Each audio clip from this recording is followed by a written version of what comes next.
Isang magandang umaga po ng linggo sa inyo, ang hatid ng Makelos TV. At tayo magbibigay po ng giya sa araw to, October 26, 2025, Sunday Races. Kung saan muling pagpapatuloy po ang 24th Club Don Juan de Manila Racing Festival. Kaagapay nito ang 2025 Piracom PCSO Grand Derby. Hindi naman po ang Piracom PCSO AP Race Cup at ang 2025 Piracom 3-year-old Imported Local Challenge Race. Meron po tayong 12 pangarera at magsisimula po ito ng 1:00 hapon. Tulad ng aking sinabi, magsingit po kayo ng mga kursunada niyong dihado at naway nakasunod po kayo at napakinabangan niyo po yung long shot of the day na tip natin, yung numero 1 Houdini na second choice natin. Na pakinabangan niyo po ang mga extra double, iba pong exotic event. At nung last time nanalo rin po ito ay tip din po natin to dahil sinusundan po natin tong kabayong to. Ano po, di na rin po tayo magtatagal pa at haring naway makatapat po tayo ulit. Halina po at samahan niyo ako.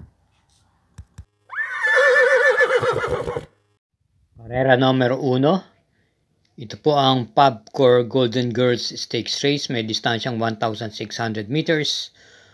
Post time is 1 o'clock p.m. Start po ng first pick 6 races 1 to 6 at binubuo po lamang ito ng 5 kalahok.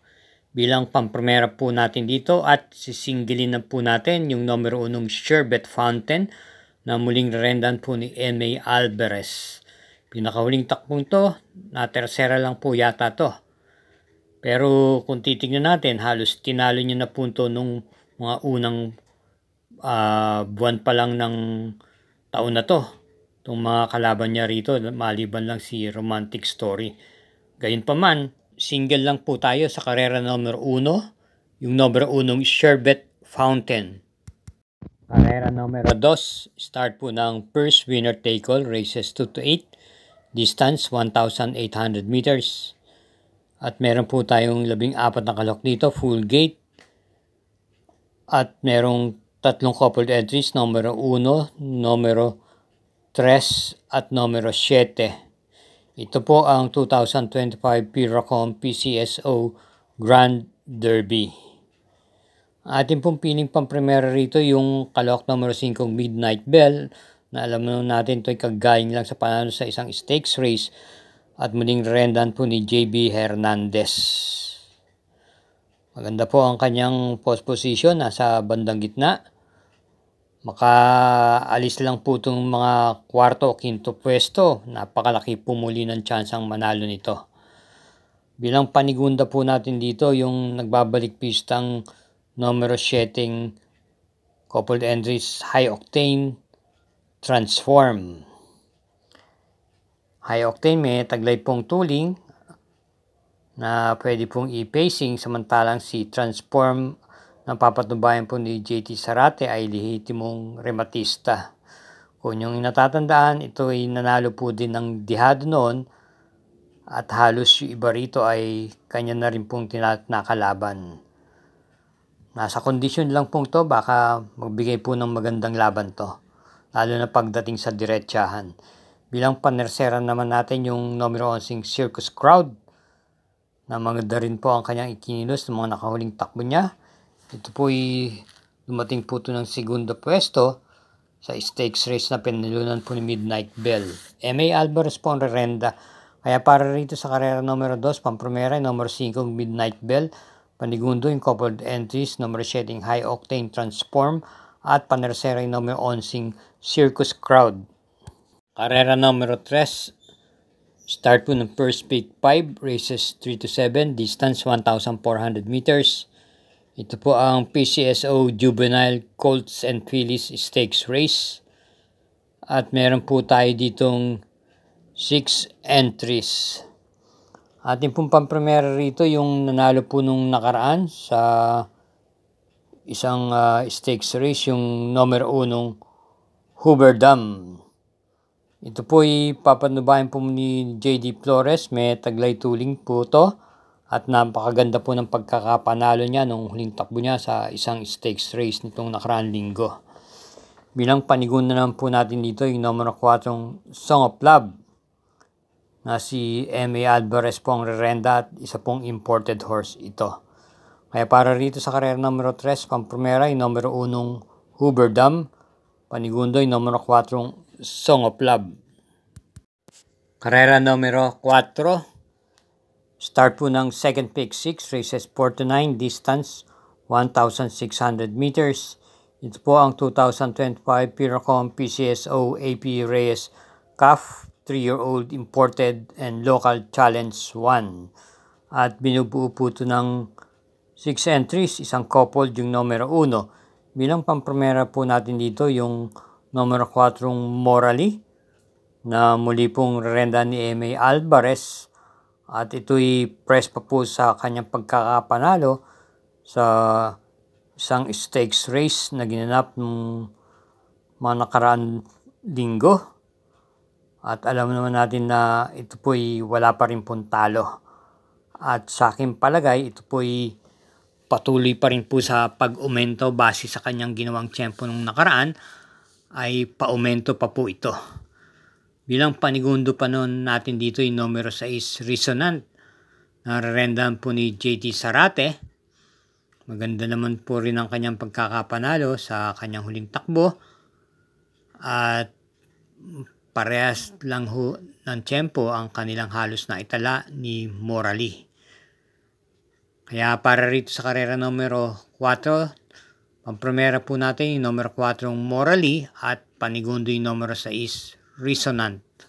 Karera numero 5, distance 1,400 meters, start ng second peak 5, races 5 to 9. Ito po ang Congressman Mickey Arroyo, Congressman Tony Calixto at Patrick Uy Stakes Race. At binubuo po ito ng 13 kalahok. Tatakbuhin sa distansyang 1,400 meters. At yun pong primera rito ay yung kalahok numero 1, Alibaba, na nagbabalik pista. Isa po'y isang imported horse at may buti rin naman po itong kabayang to.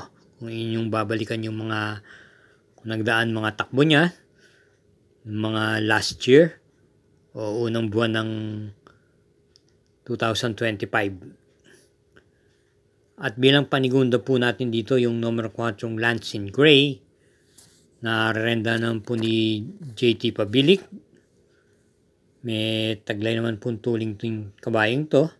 Maganda rin naman po kanyang pinapakita base sa kanyang mga takbo, sa kanyang mga no batteries at mga barrier run. Bilang panersera po natin dito yung veterano na sa labanan at isang rematista, at pabor po sa kanya ang distansya rin, yung numero 11 Shanghai Silk at ang kanyang post position na nasa labas. Ito po yung muling rerendahan AR Villegas. Kaya para rito sa karera numero 5, pamprimera numero 1 Alibaba, panigundo yung numero 4 Lansing Gray at panersera yung numero 11 Shanghai Silk. Karera numero 6, distance 1,600 meters, start ng second winner take all, races 6 to 12, ang Dr. Norberto Cusimbing Jr. Memorial Stakes Race, at meron tayong 6 entries. Lahat po to imported horse at isang couple yung numero 2. Pamprimera po natin dito yung numero 5 Ace of Diamonds na muling rendahan po ni PM Cabalejo, galing lamang po sa isang impresibong panalo. At meron po siyang 136.4 sa 1,600 distance. At bilang panigunda naman po natin dito yung numero 4 Every 4 Years na basa kanyang tinakbo nung nakaraan. May tuling po to at palagay ko nagsilbing batak lang po yung laban na yon. Ito po ay dumating lamang po ng halos dikit sa kabayang nanalo sa kanyang huling takbo. At muling rerenda po ni JT Zarate. Kaya para rito sa karera numero 6, pamprimera numero 5 Ace of Diamonds, panigundo yung numero 4 Every 4 Years. Paalalang po muli, huwag po tayong makakalimot na mag-subscribe, pag-share na rin po at hit po natin yung like at notification bell button para sa anuman pong GIA updates. Salamat po. Karera numero 7. Ito po ay start ng third Pick 6, races 7 to 12 with a distance of 1,600 meters. Ang Okada Manila Cup. Meron po tayo ditong 8 entries, isang couple yung numero 2. Ang primera po natin dito yung imported horse na numero 4, Iridescent. Na papatnubayan po ni JT Sarate, pwede pong i-pacing to at parimate. At nung mga nakarang takbo niya po ay hindi naman po nawawala to sa timbangan. Parating nandun lang po ito. At bilang panigundo po natin dito yung numero 7 Modern Legacy na isa pong derimate rin at si Aladvin Cool na lang po ang magdadala rito. Kaya para rito sa karera numero 7, pampremera po natin numero 4 Iridescent at panigundo yung numero 7 Modern Legacy. Karera numero 8, ito po ay may distansyang 1,800 meters, start ng third pick 5, covers 8 to 12. Ang Don Club de Manila Derby na meron po tayong Super 6 dito nakapaloob at all imported horses, binubuo po ng siyam na kalahok, isang couple yung numero 6. Ating pong pampremera rito, yung Buenas na Quadra na simula po nung Sabado ay nagpapanalo. Yung numero 5 Kankalo Queen na papatnubayan po ni JB Hernandez. Bilang panigunda naman po natin ito yung coupled entry sa numero 6 Graylark at Blue Mind Theory. Narerenda naman po ni JT Public at RM Garcia.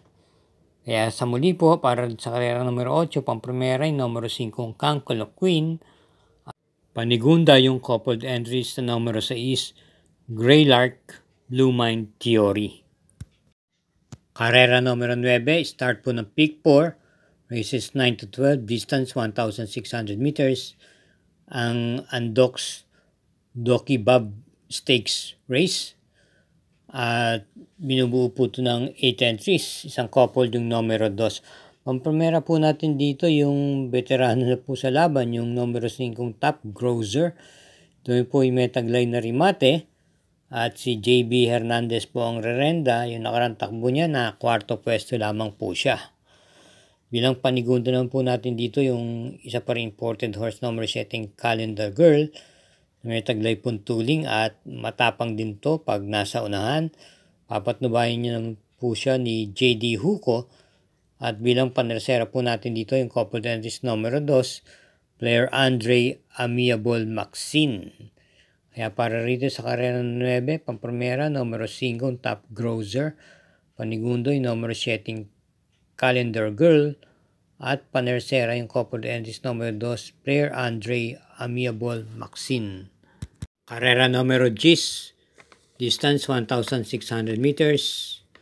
Ang Equine International Air Freight Stakes Race.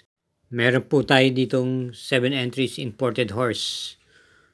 Ang tatakbuhin sa distansyang 1,600 meters. Ang ating pong pampremera rito yung numero 1 Perfect Delight na papatnubayan po ni PR Dilemma. May taglay pong bilis ng kabayang to. At sa 1,600 meters, meron po siyang na-race ng tiyempong 138.4. Bilang panigundo naman po natin dito yung galing sa panalong numero 3, Manila de Bay, na rerendan po ni M.A. Alvarez. At nag-tiyempo naman siyang 1 minute and 41.4 sa distansyang 1,400 meters. Kaya ang ating pampremera rito, kung ating titignan, ay yung kalahok numero 1 Perfect Delight at panigundo lamang yung numero 3 Manila de Bay. Karera numero 11, penultimate race, may distansyang 1,600 meters. Ito po ang Magic Millions Australia Stakes Race at binubuo po ng 5 imported horses. Pampremera po natin dito yung derimating numero 2, Longevity, na papatnubayan po ni A.R. Villegas na nagtataglay ng tiyempong 138.8 sa distansyang 1,600 meters.